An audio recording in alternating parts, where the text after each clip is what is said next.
Hello, hello, everybody. Good to see all of you again. Today, I am so excited to talk about avoidant attachment style and why it never gets better, no matter how much learning or intellectualizing you are doing. I also want to talk about what does make it better. In fact, I'm going to talk not just about avoidant attachment style, but anxious attachment style and disorganized attachment style as well. So many people, they go out and learn, and they try everything they can. They read every book, they listen to every podcast, they watch every video, and it doesn't seem to make things better. Learning doesn't seem to fix the problem. Why? Why does learning not suffice? Cleanza, good to see you over in chat. Glad you're here. Christy, good to see you as well. Welcome to both of you. Welcome, welcome, welcome. Today, why does learning not solve your problem? Right? In a perfect world, you'd read a book, you'd understand, everything would click into place, life would simply get better, and you simply move on.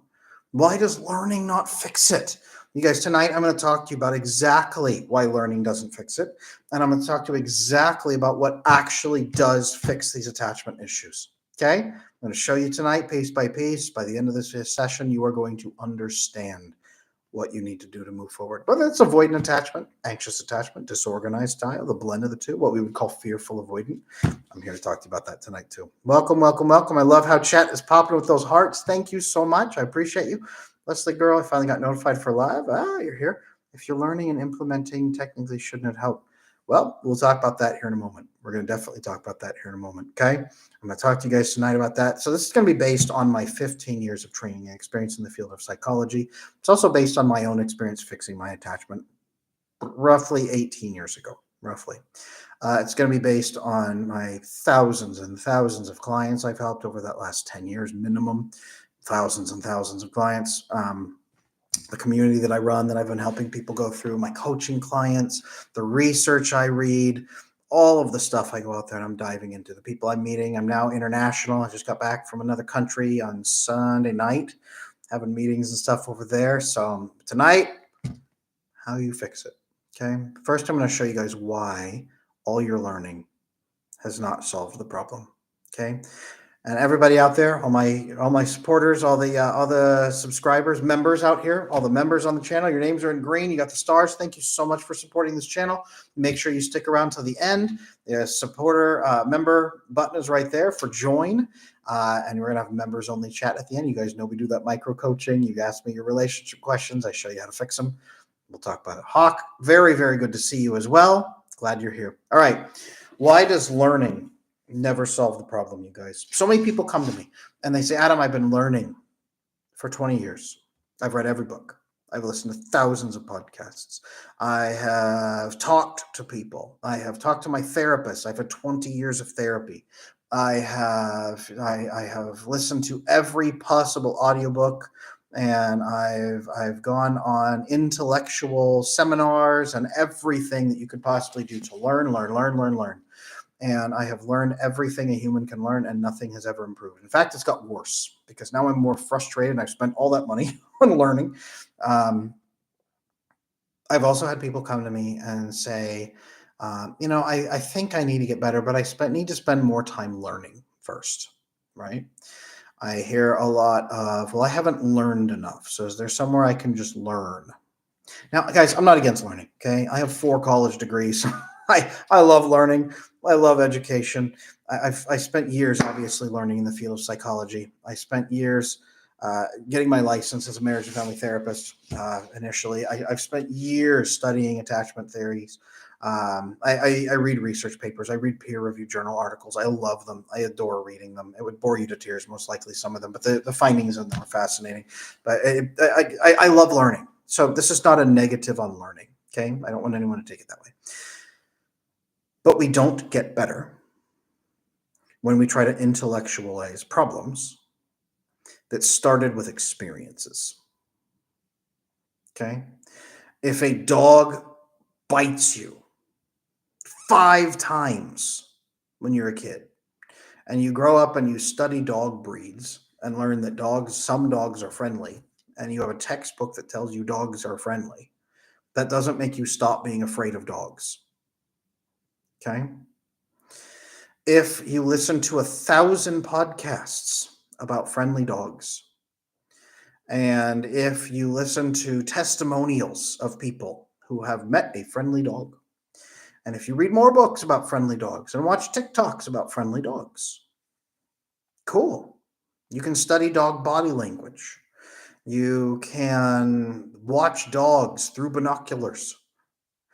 But if all you do is learn intellectually, it doesn't improve. Here's why. So we have formative experiences as kids. We form experiences. This is our parents. This is our whatever caregiver problems we had. This is being in the NICU and crying and crying and crying because no one comes to comfort you as a little baby. This is being abused, or this is being neglected, or this is being criticized, or this is your parents being emotionally distant so you feel unloved. This is anything that is an experience. Okay. From those experiences, we draw beliefs about how the world works and our place in it. Okay, this is true of good experiences and bad experiences. We draw beliefs. Those beliefs transform into behavior patterns as a response to those beliefs. Okay, experiences, beliefs, behavior patterns. From those behavior patterns, we then draw brain chemistry. Our brain chemistry reacts to the experiences we are repeating over and over and over. Okay, experiences to beliefs to behavior patterns or habits to brain chemistry. 1, 2, 3, 4. Now, when we have repeated, impacted negative experiences that are consistent, it forms a deep belief that does not then get challenged. Okay, because to challenge that belief or ignore it leads to pain. So we always believe that belief. Then we build behavior patterns to keep us safe, to never deviate from those safety parameters, which then builds a fixed brain chemistry that's usually unhappy, low oxytocin, low vasopressin, low GABA, low serotonin. Okay. This is the problem because then you freeze. You freeze because this is the only pattern that feels safe, and you never try to question anything ever again.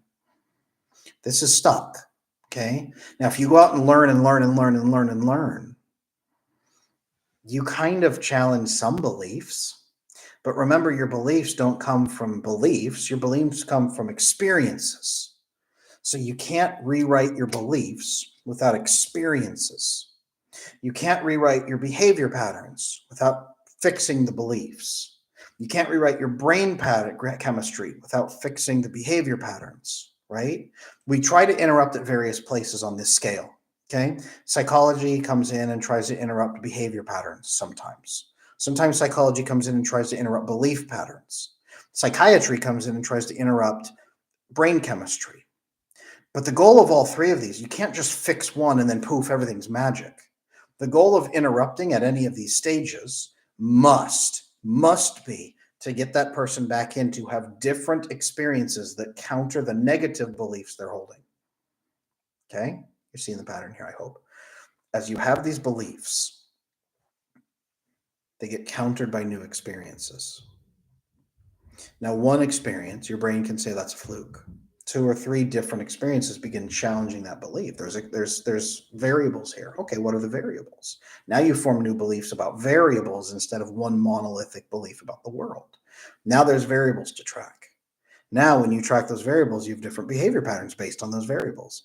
Now your brain chemistry is different because now you have better experiences at times and different tracking of variables. As this happens, you loop back around and say, what else have I been wrong about?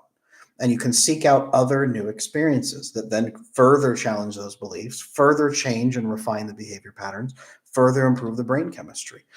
Back, what else am I wrong about? Back to new experiences, better experiences, hopefully better beliefs, better behavior patterns, better brain chemistry. Wrap back around. What else have I been wrong about? Boom, boom, boom, boom, boom. And you enter this perpetual cycle of improvement like this. Now, notice learning is not what initiates that pattern. At some point, you must move your learning into experiences. You must act. You must experience. Okay? This is why the experience is so important. This is why when I have coaching clients come in, one of the first things I have them do is manage and regulate their own nervous system so they can experience what it's like to not be stressed, and they can experience what it's like to control and regulate their own nervous system. That challenges the belief that you are helpless against your feelings and you will always collapse into anxiety. No, you can master that. and have discipline. Okay.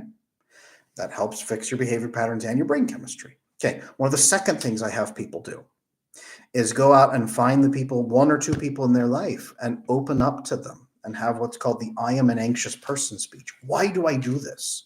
Right? Why do I encourage people who are anxiously attached, for example, or even avoidantly attached, to go out themselves to a person that they've determined is trustworthy? Because all the learning in the world, 20 years of learning, cannot equal a 2-minute conversation where you say, if I open up to a trustworthy person, will they actually turn against me, abandon me, betray me, reject me, spit on me, and I lose everything? Is that true? So when you open up to one person, what happens? Well, let me tell you about one of my coaching clients. It's one of my favorite stories. He went and I said, all right, he was avoidantly attached. I said, you need to go and you need to tell your friend, one of your good friends, like, how well do they know you first? And he said, well, I don't know. I haven't really opened up to them about things. I mean, they kind of know me, sort of, kind of, almost, kind of, sort of. I said, no, they don't. So I said, you need to experience what it's like to open up to somebody. He had done 10 years of learning, by the way, and self-improvement learning. So he went, he had 3 drinks, knocked them back pretty quick. And then he walked out and told the person, I have to tell you something. I'm an anxious person. And he was really stressed like that voice. And the person was like, okay, and what does that mean? I need to kind of explain, well, I overthink a lot. And I try to be really tactical. And, I'm even worried right now. How you're going to respond to this? Not because I don't trust you, but just, man, I have no experience of any of it going well. And I want to fix this in myself. He was solution focused. I'm solution focused. I'm going to fix this in myself. You're not just revealing weakness and crying on the floor. I am going to fix this in myself. I'm letting you know so that you won't misunderstand me. And I'm asking you if this is something that you can sign up for. Is this cool with you now that you know this about me? Do you have any questions? And now you'll know what I'm doing. And the person said, I kind of knew you were a little anxious. I didn't realize it was that much. But yeah, by all means, if you ever have to ask me anything, just ask. If you're ever overthinking. And I remember my client, I asked him afterward, I said, what was that like? And he said, it was a rush of like relief of the adrenaline, like dumping out of his system because he wasn't going to be attacked or thrown off a balcony, but also this warm feeling of being accepted by this person. It was a flood of oxytocin. It was a flood of GABA, a flood of serotonin as well. Just, this contentment. That is the experience, you guys. A 2-minute conversation did more for him than 10 years of self-improvement. Experiences are what change you. Experiences challenge your beliefs, which then changes your behavior patterns, which then improves your brain chemistry. Okay? I'll give you proof. Up in Finland, maybe 10 years back. No, it's been a little more. Yeah, around, let's say 12. 12 to 15. They did some research where they wanted to test schizophrenia and see what is the best treatment for schizophrenia. They didn't actually believe it was medication.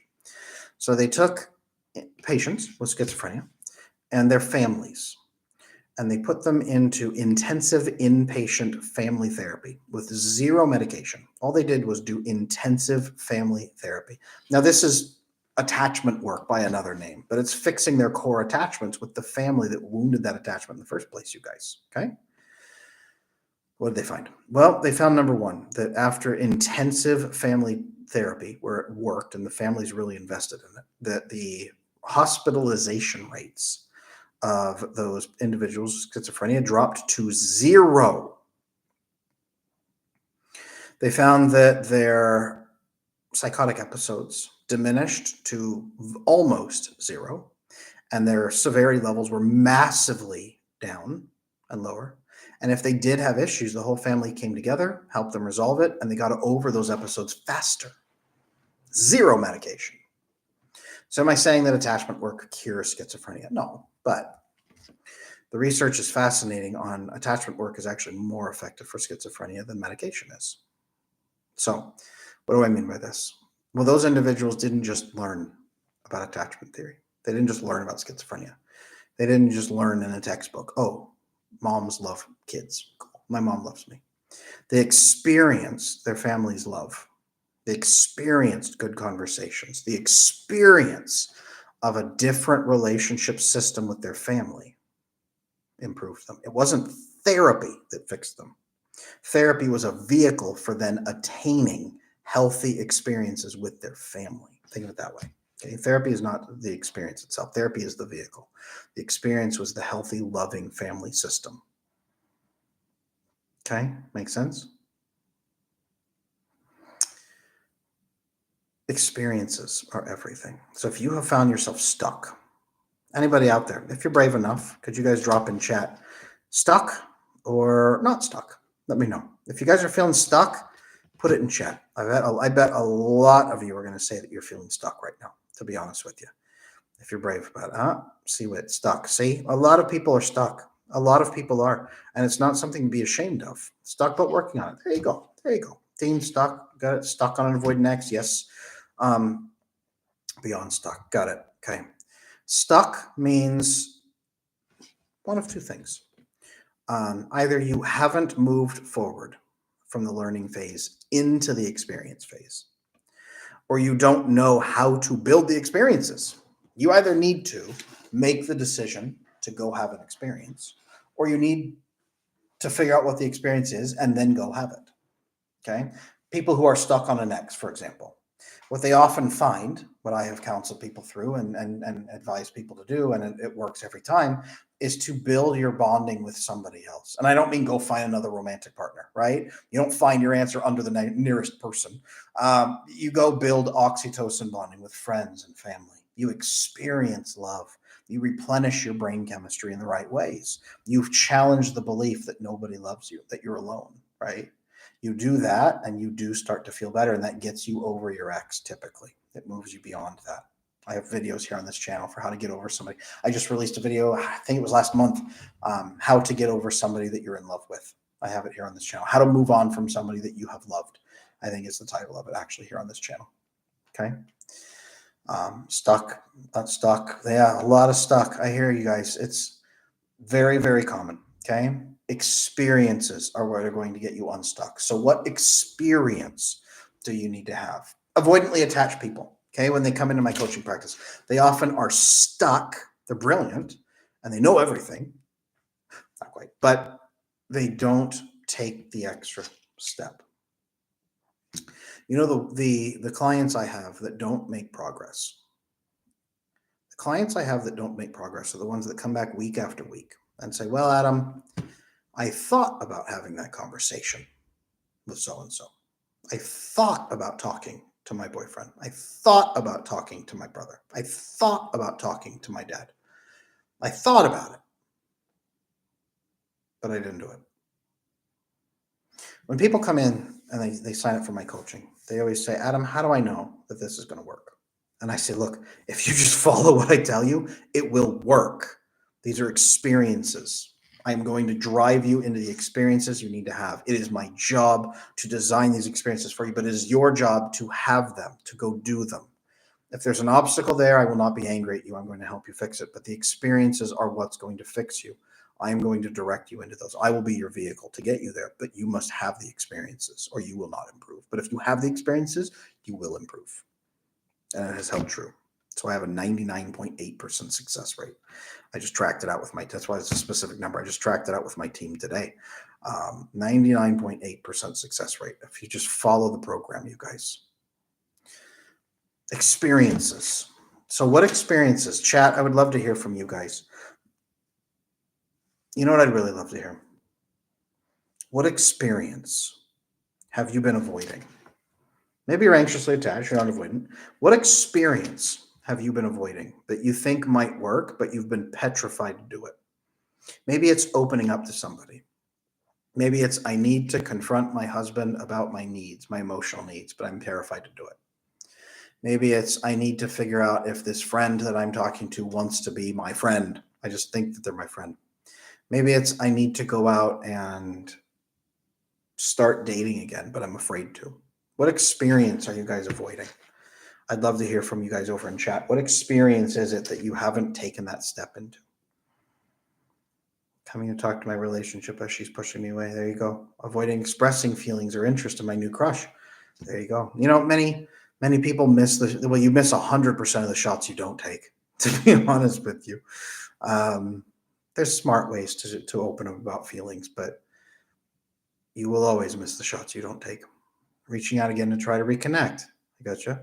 I've done connective experience with my wife. It works. She falls back thinking she's not worried for positive feelings. So she is not leaning into experiences, multiple experiences. She's not actually pushing into multiple experiences. Her brain says that was a fluke. That was a fluke. That was a fluke. That was a fluke. Right, Dean? So there's something called systematic desensitization, which is a fancy way of saying doing scary stuff over and over and over until your brain learns it's not scary. Systematic desensitization.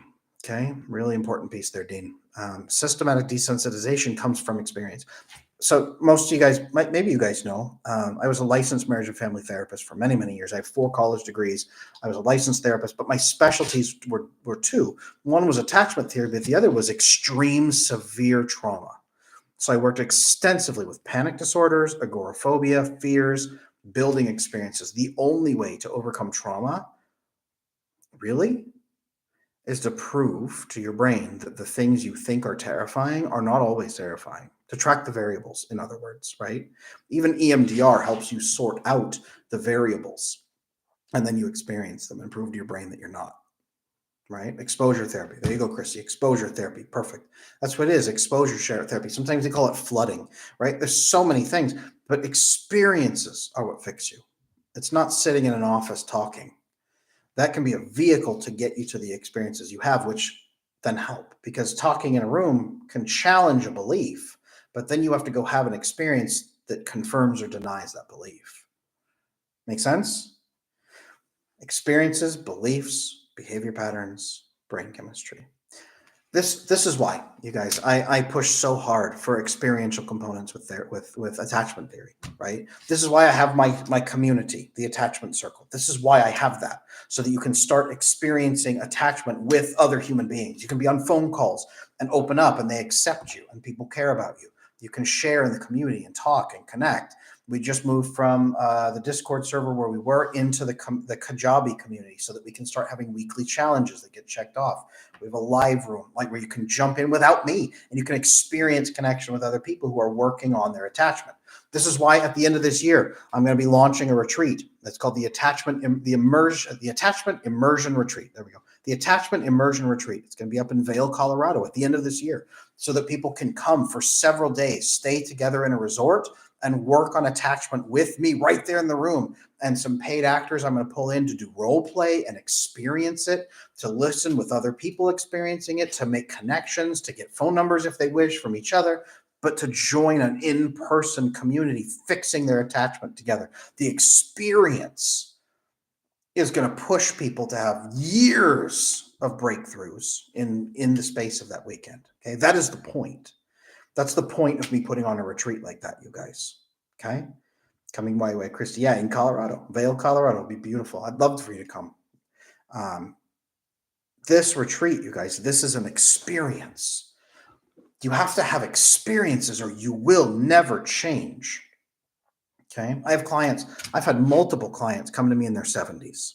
Multiple clients have come to me in their 70s, you guys. Okay? Adam, how do I change my life? Well, where have you challenged your beliefs? Where have you challenged your beliefs? Where have you tested them? Test your beliefs. Let's test them. Okay. Let's tell me your beliefs. Okay. You think everyone on the planet is an evil person who's going to eat you alive. Okay.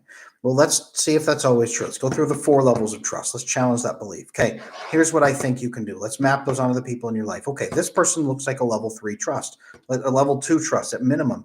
Probably a level 3. Go to them and have this conversation to open up and connect with them and test to see if they're worthy of this.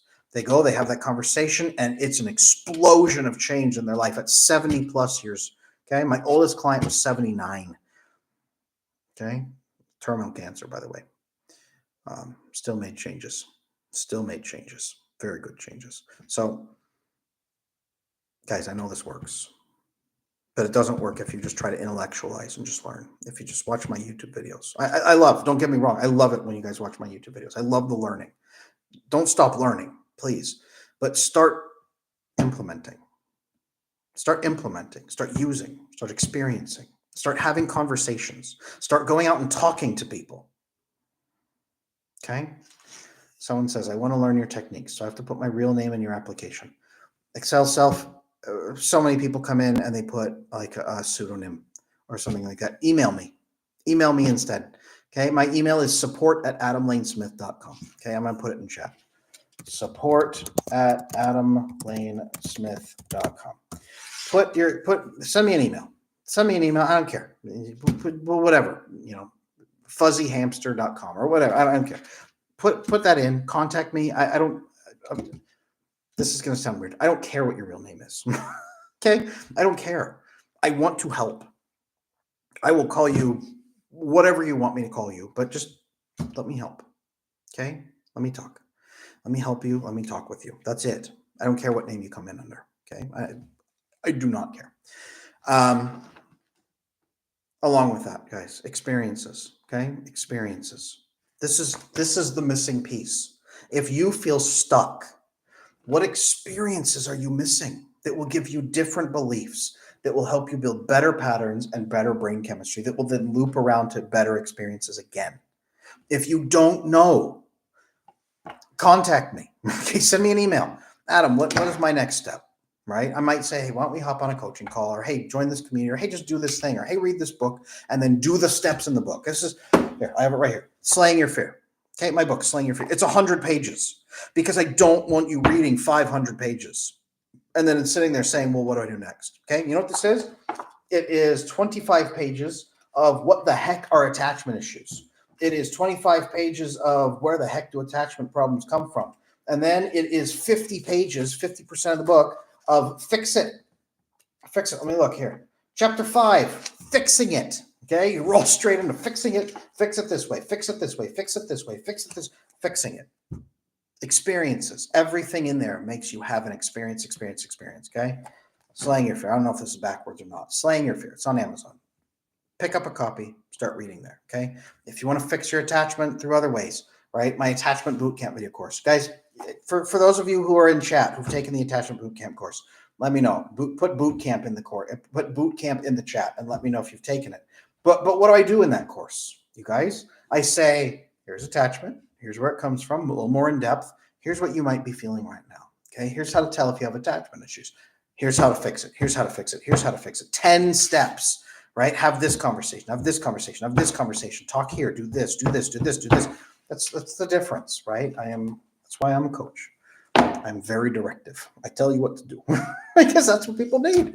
I tell you the experience to have, but experiences are what's going to rescue you from being stuck. Experiences are what's going to help you grow. What are examples of experiences? Great question, Vic Mesker. Examples of experiences. Going to your friend and opening up to them about how much you overthink and how tactical you are and how you're secretly trying to plan the perfect thing to say and that you hate it and you're never going to say it again. And they say, well, I kind of knew this about you, but that's fine. And you go, oh, I never have to overthink again. Can I just ask you questions? Yeah. Oh, revealing yourself. That's an experience. And then later, when you ask a question, hey, you know how I said I overthink? Here's a thought I'm having. If this and this and this, can you tell me if that's right or wrong? No, that's wrong. I'm not mad at you. Whew, experience. Okay. Talking with a partner. You're avoidantly attached. You're not sure if sharing with your partner is going to get your head bit off. You go to them, you say, okay, look, we got to have this confrontation. I don't like it. You don't like it. I don't like you and you don't like me, but we're going to fix it. And they say, I like you. And you go, really? Oh, okay. Well, and then you solve the problem. And then they solve it. They're reasonable and they solve the problem with you. And you go, wow, that was pretty painless. That's having experience. Okay.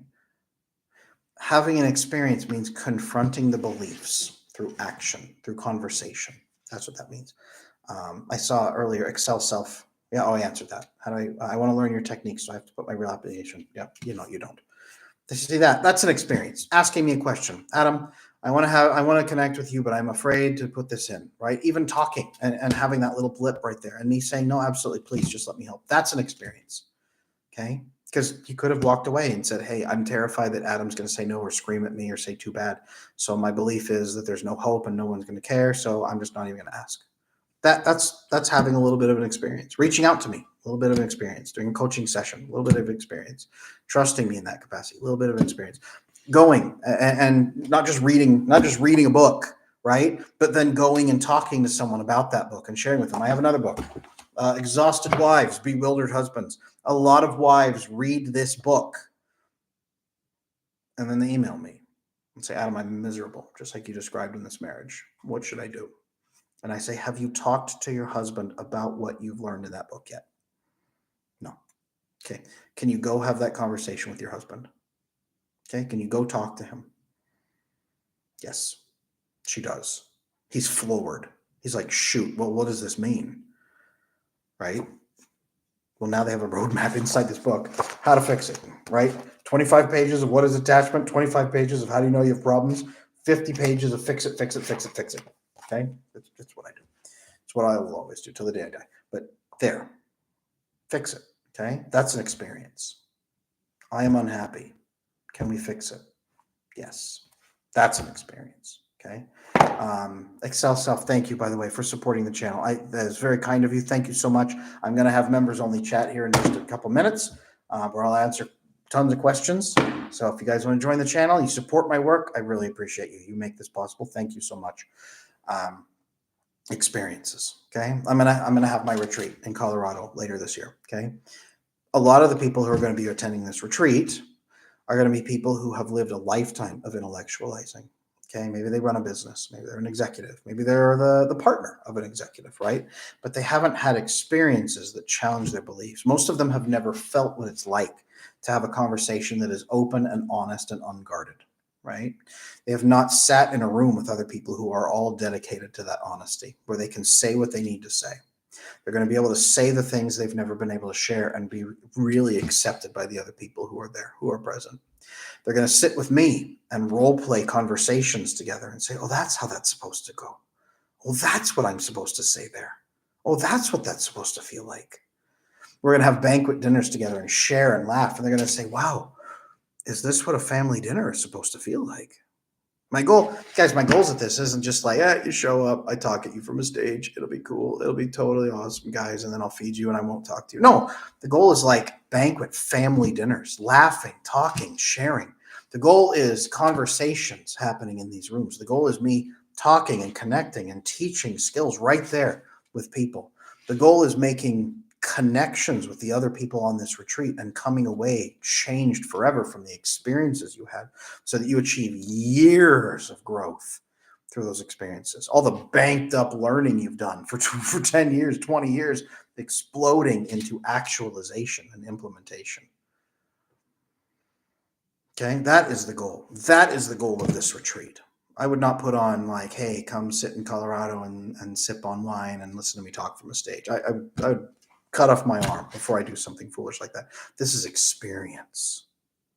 Okay, because only experiences transform you. So where are you at today, right now? If you're stuck, if you're one of the people that answered stuck earlier in the chat, thank you for being brave and honest with that. I appreciate you. I know it's not easy. If you're stuck, some of you answered, and thank you so much. The experiences you need to have. Okay. What experiences do you need to have? Maybe you don't even think they're possible, but that's fine. Okay. What would you need to experience to challenge the beliefs you have? An avoidant person might say, I need to be able to have a conversation and not have it held against me. I need to be able to go through an argument or a challenge, a conflict, and the other person actually tries to be fair with me. When you have avoidant attachment style, you don't believe that's possible. So you avoid conflict. But by having conflicts with the right people, by understanding the 4 levels of trust, we've talked about that here before. It's in my course, How to Love an Avoidant Man. I go through the 4 levels of trust in there very clearly. When you go through the 4 levels of trust and you identify the people who are worthy of at least level 3, and then you go through conflict with them and they're very fair with you, and you learn to mark that out, mark the variables, and then connect with those people, 2 to 3 people in your life, all of a sudden your beliefs change. It's not no one will ever trust me or work with me or be fair with me or be kind or considerate. Nobody has discipline. It's some people do. and I can relax in their presence. And then you have secure attachment with them. That would be an avoidant person having that experience. Anxiously attached people need to open up and reveal who they are on the inside and be accepted for it because they believe they're scum of the earth. They believe that they are human inferior garbage and that no one will ever love them. So when an anxious person opens up and receives actual acceptance, not emotion dumping, but opens up about their challenges and what they're doing and what they're going to do about it, and then asks for grace and acceptance from the other person, and then it's given. Transformational experience, you guys. These are experiences you can be having at home with people. If you haven't, then you need somebody to facilitate that. If you need help, let me know. I facilitate experiences. That's what I do.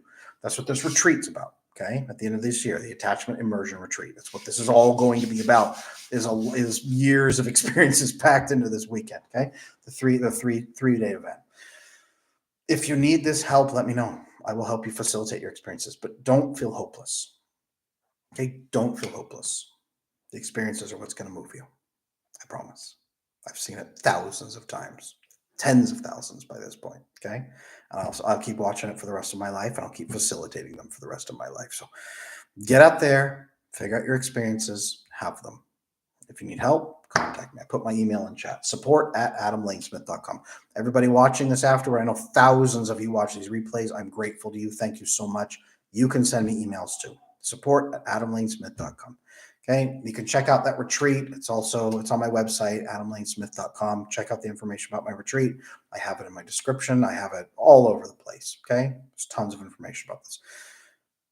What I'm going to do now is turn on members only chat, and I'm going to take your guys' questions one by one. I'm going to answer them. Everybody else who's watching, this is your time to tune in and get information and see me answer questions. I call this micro coaching.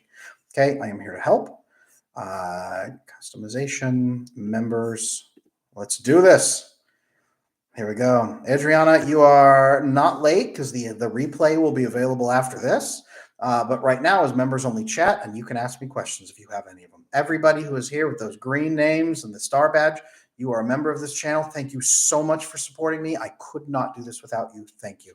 For everybody else who wants to pop in and support the channel, right down here, there's a button that says join. Click that. There's support the channel. There's inner circle. I am here to help. Please, please, please consider supporting and hit me with those questions. Here we go. First question, Cyborg. How can I reconnect with my avoidant ex with the intention of getting back together? I don't know if I should jump into my work on my attachment tickets, slow and build rapport first. If you are anxiously attached, the very first thing you must do is regulate self. Regulate your own emotions first, which usually means resolving some of the anxious attachment. This is not for their sake. It's for your sake.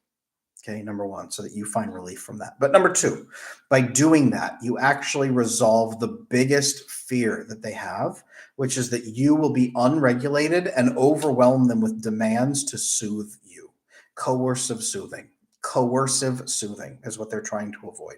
They want to avoid being trapped, stuck in a cage, and forced to take care of your feelings for the rest of their life as a servant. That's what they're trying to avoid. The more you regulate self, the more you can talk to them about that, and the more that they actually see you as a person who is managing risks appropriately, the more that their respect for you and their trust for you grows, the more likely you are to have a healthy relationship with them. Number one thing you must do. Number two thing you can do is talk with them about that and express to them that that's what you're doing. Don't make it as, this is so that you'll marry me. You say, this is for me. And I think that this will make a big difference in our lives if you choose to be in my life. Sarah, thank you so much for joining the Inner Circle. I so much appreciate you. That is so kind of you. Let me know, by the way, as you know, I think when you join the Inner Circle, I follow you on social media so that we can hang out and connect there too. Let me know down the road. You can email me, support@adamlanesmith.com. Hey, Adam, this is Sarah. I'm your Inner Circle member.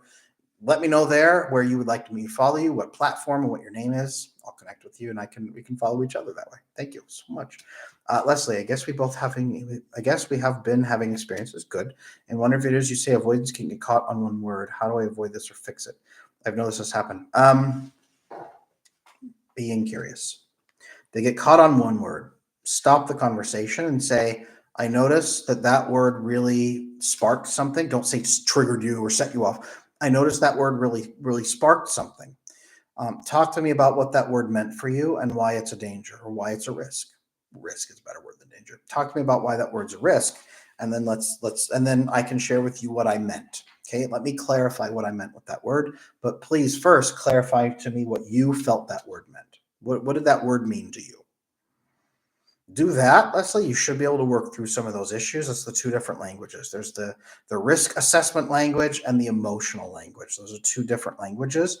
And yes, different words will mean different things. Some are like horrible nightmare words for one and great, fantastic words for the other one, right? So can you give that a shot, Leslie? Cyborg, I think I'm disorganized attachment. Can happen.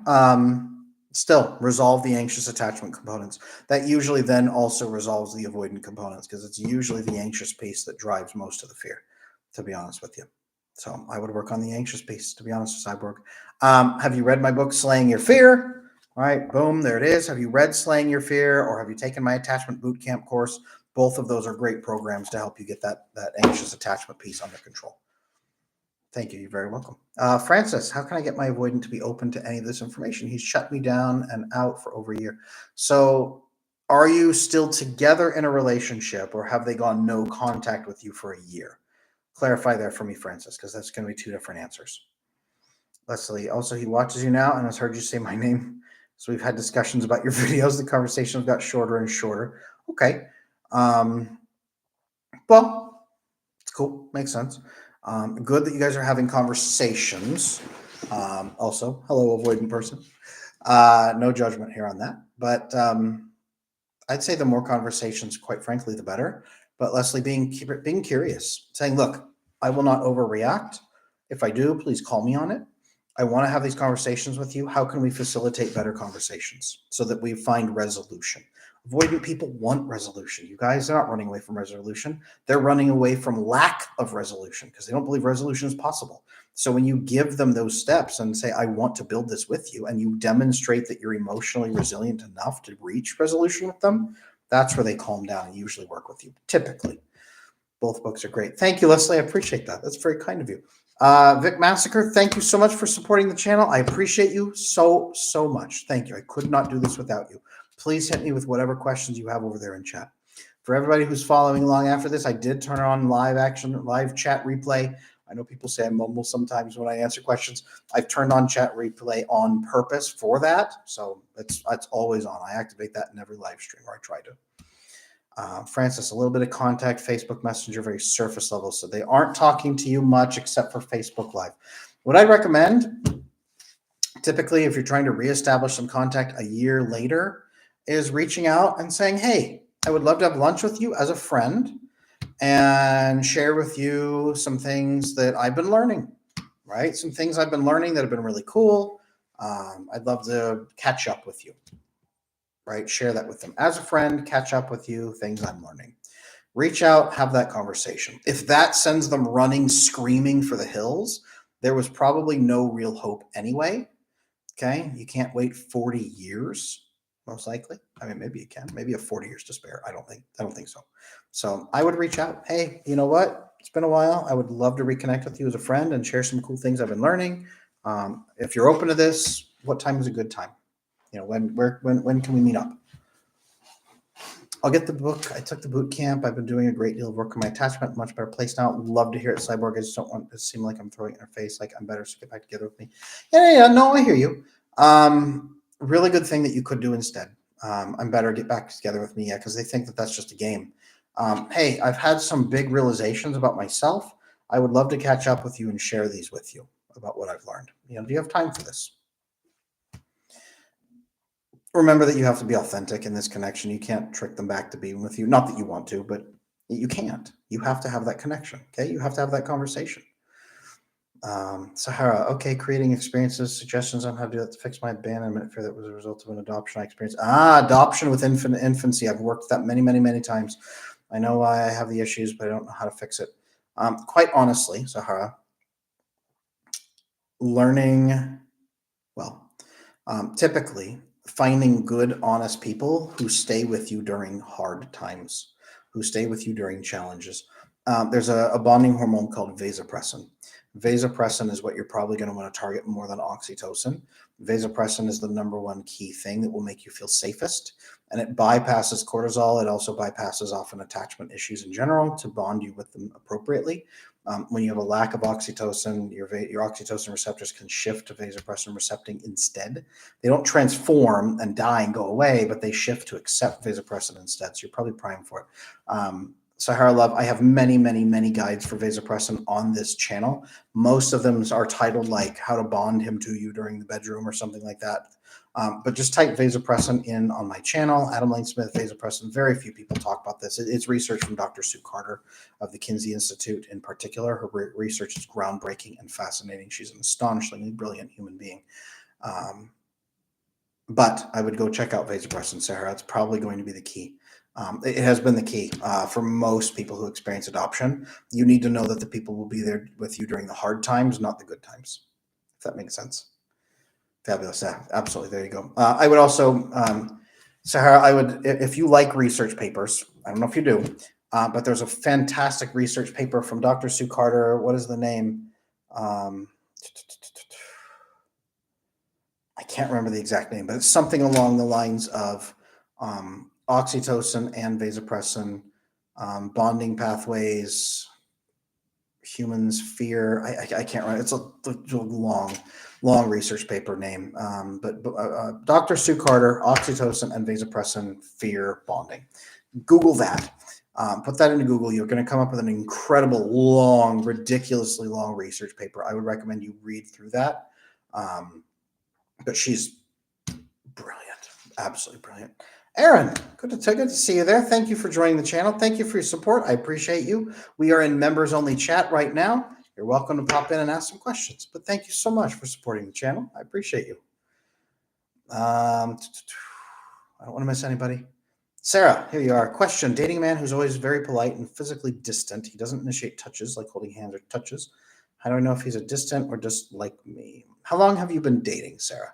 Because it sounds like what he's doing is he's avoiding oxytocin. He's avoiding touch.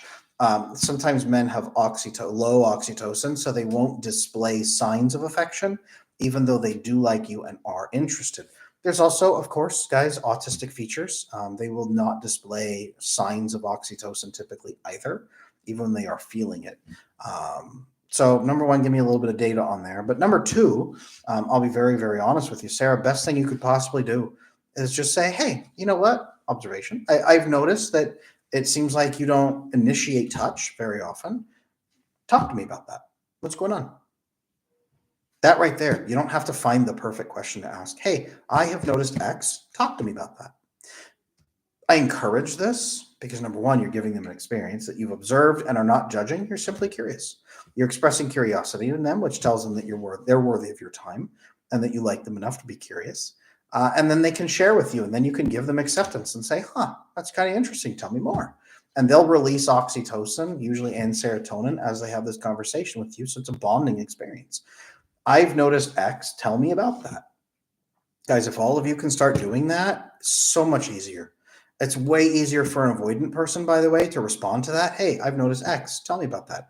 I've noticed X. Does that mean this? Are you mad at me? Not the right approach, right? That initiates conflict very quickly, and then the avoidant person will leap out the window, hotwire a car, and escape to Mexico to try to avoid that conversation with you. But when you just say, hey, I've noticed this. Tell me about that. Really great way to do it. Adriana, if we're reconnecting as friends, actually meet up, do I not ask to talk about what happened, or do I just leave it be? At this stage, I'm fine with both. While you're there, hey, you know what?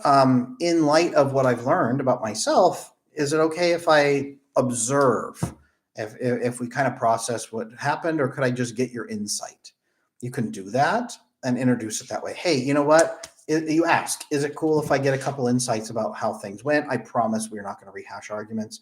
I actually just would like a couple of key insights for closure. Ask them. Collaborative. Have a collaborative conversation where you ask them those things. Otherwise, you don't have a relationship at all. Continue to my last question. He stays in close connection with me. We text a lot. We meet regularly. For the past 8 months, also made a statement like he's not romantically interested. So he said he's not romantically interested. So if he explicitly said that, he made a statement like he's not romantically, I would ask, I've noticed this. Tell me about that. That's what I would do. Okay. I would ask point blank. I would ask very clearly. Should work. Let's see. Is the role of oxytocin, vasopressin attachment, Dr. Sue? It could be. Hold on. Dr. Sue Carter, vasopressin, fear, bonding pathways. Here we go. I'm going to drop it in chat for anyone who's curious. Be careful, don't click on it and accidentally get dragged out of this live stream. But there is the article. Again, fantastic article. The woman is a genius. She is astounding, and the world is so much better off with her in it. The oxytocin vasopressin pathway in the context of love and fear. There we go. Wonderful, wonderful research paper. It's one of my favorite research papers in the world, to be honest with you.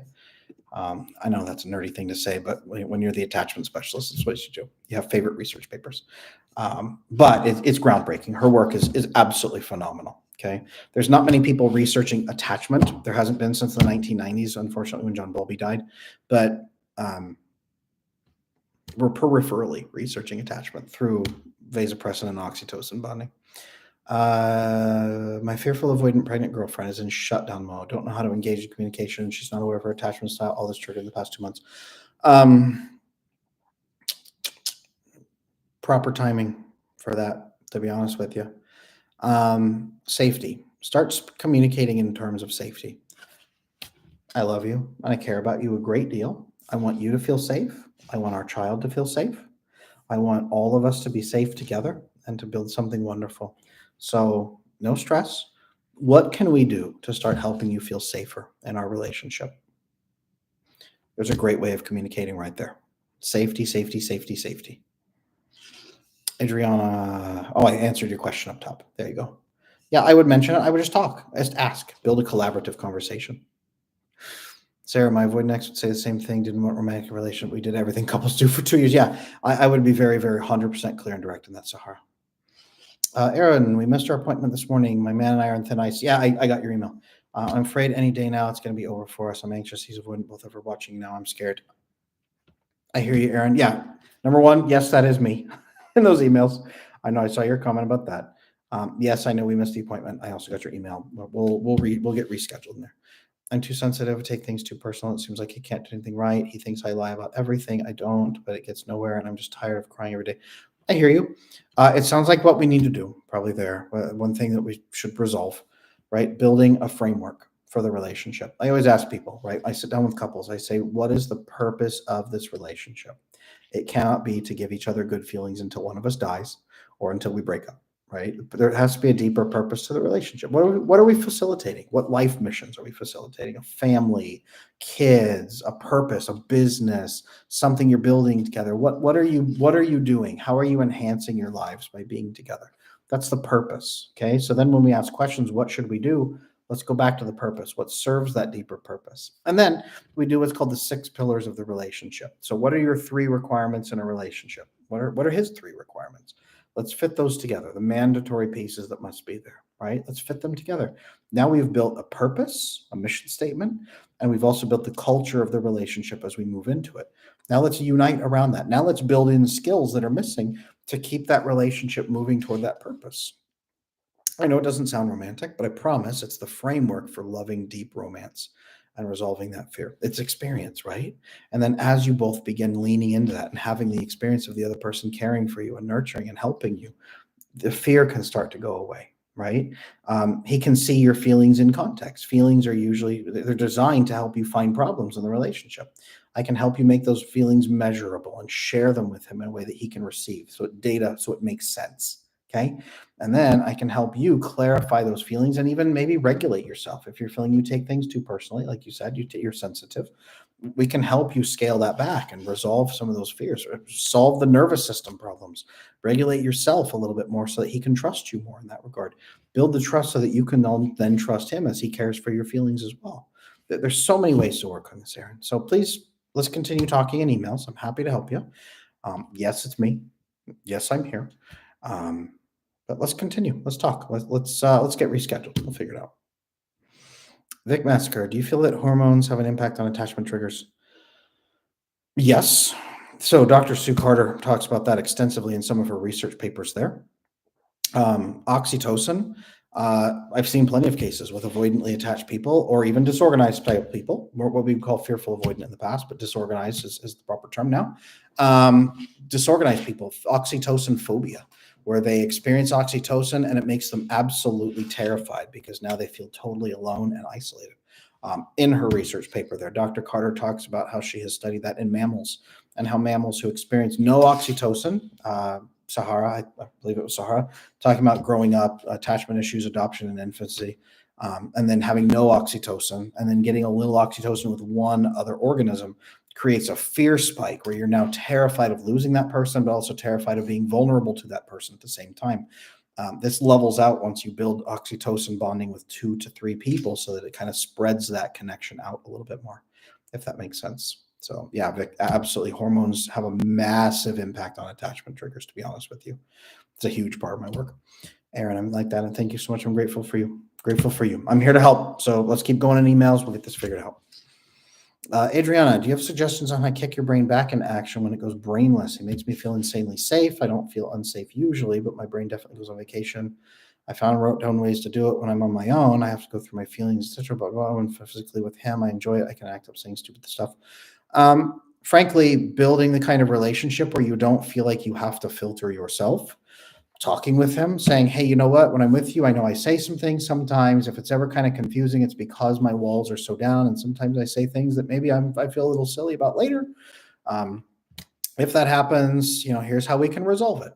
But also building a relationship where you're not going to say like, I really care about you. And he was like, whoa, and he's, like burns the house down, dives out the window, things like that. Building a relationship where you don't have to have that level of fear. That's also important. Sarah, does raising children boost oxytocin? This avoidant was taking care of someone else's kids for a month. At the time, he was surprisingly open up to me when they didn't sound like kids. Yeah, so sitting with kids on your lap, having physical contact, being able to lower your guard and interact with small children, it definitely can boost your oxytocin levels. That's what it's supposed to do. The kids do this. It's a way that they worm under your skin. I got 5 kids, ages 0 to 8, and they just hang on you and rub on you and lick you and just want to be near you all the time. They're boosting maximum oxytocin in themselves, but they're also giving it to you. And in return, you then feel compelled to be affectionate and give back to them. It's a survival thing as well. So yeah, absolutely. Pregnancy could cause fearful avoidant to activate overwhelmingly, especially with fearful avoidant. I've seen so many disorganized women when they get pregnant, it just like freaks them out. Absolutely freaks them out. So fixing their attachment, maximum priority, because oxytocin again allows the letdown of milk so baby can drink. So if you have attachment problems, it can lead to oxytocin problems, can lead to not milk supply problems, but the baby can't get the milk to come out, which looks like a milk supply problem, which can then cause jaundice for the child, which can then cause issues in the child, which then leads back to mom feeling guilty. I'm not a good mom. I can't do the one thing my body was built for. And then like maximum stress and then even more milk problems. And then the baby's on formula. Mom feels like a failure. All kinds of problems can circle back. So just letting you know, this is what I've seen. Now that he left those kids back to his own life, he's even a little bit more avoidant normal mode. Yep. Very, very, very, very, very, very common there, Sarah. Makes sense. It sounds like he was able to open up. Can you talk to him and say, hey, here's something I noticed. Can you tell me about that? What do you think that was? I have a video here on this channel, Sarah, that you could then watch with him called the biochemistry of avoidant attachment style. I'd recommend going through that video if he's open to that and he has some insight about how that was a little different during that time. I'm going to take one more question, then I got to roll for the night. I got another appointment right after this. Leslie, what can I do, listen to, read to help my daughter's attachment? 16 years old, bad relationships between my ex-husband. Ooh, and I am aware of the negatives I've done as a role model. She's watched me tough it out. So definitely, Leslie, just quite frankly, you could go through my attachment bootcamp course with her, pause after each video, discuss it, right? Go through it piece by piece, pause, discuss, go through that material together. A lot of people go through the attachment bootcamp course with their teen. Huge growth opportunity there, but you need to be driving those conversations with her and getting everything out on the table and then processing them together. That's the number one thing I can tell you about those cases. If you can build that with her, you can foster secure attachment, you can talk with her, you can build that connection, everything can start improving. That's the number one thing I see really help in cases like that. Give that a shot. Thank you everybody for being here. I appreciate you so much. It has been phenomenal. Please do not forget I am here to help. Okay. Everybody watching this afterward, drop a comment. Let me know that you're here. I would love to hear from you. If you're interested in that retreat that we talked about, I'm going to drop that Adam retreat. I'm going to put that in chat if anyone wants to check out information on that. I will also post that as a follow-up comment and pin it in case you want to learn more. I would love to have you there. I would love to bond with you there and share that attachment connection together. Thank you so much. I am here to help. If you have questions, email me at support@adamlanesmith.com. Again, one more time, I am here to help. Please let me help. And experiences are the one thing you need most in your life. Please don't get trapped in the cycle of endless learning. Move forward into your experiences. I'm here to help you do that too. Thank you, everybody, for being here. I will see you tomorrow night, 7 p.m. U.S. Central Time, same time slot. I'll be here. I hope you will too. Good night.